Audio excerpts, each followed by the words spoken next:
genius of Obama's plan is not that it's a perfect plan or anything like that. It's not. There's no perfect plan. The genius is, if you like what you have, you can keep it. You're not going to force any American to do anything different. What you're going to do is give them an option. And the public loves it. 70%, 72% of the American people would like to have the option that Obama gives them to sign up for either a public plan like Medicare or for what they have. 50% of Republicans would like to have the Obama option.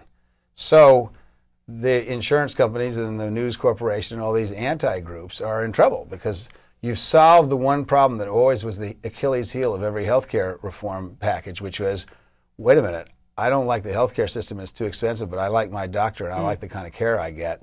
Now you've solved that problem. If you like what you have, you can keep it. So the question of choice, what about the question of cost? You've got headlines everywhere, it's $1 trillion package. We got it wrong in the estimates. I mean, most of the media had the estimates wrong. We don't know exactly what the cost's going to be this time. $1 trillion, I think, is about half what we're going to be spending in the end with the bank bailout. But people are here's screaming. The deal on the cost. The cost is true. It's $1 trillion roughly for the actually a little less than that because the Senate and House have done a good job cutting back on the expenses, I think.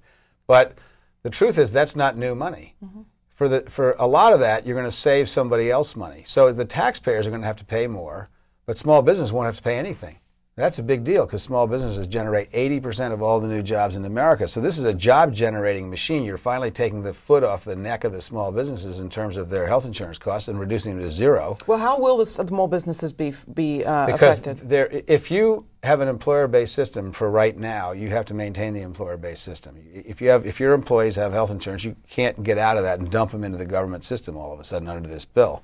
But if you're a small business with a small number of employees, you don't have any responsibility anymore for your employees. The government and the employee themselves will pay to get into either private or public insurance, depending on what you choose.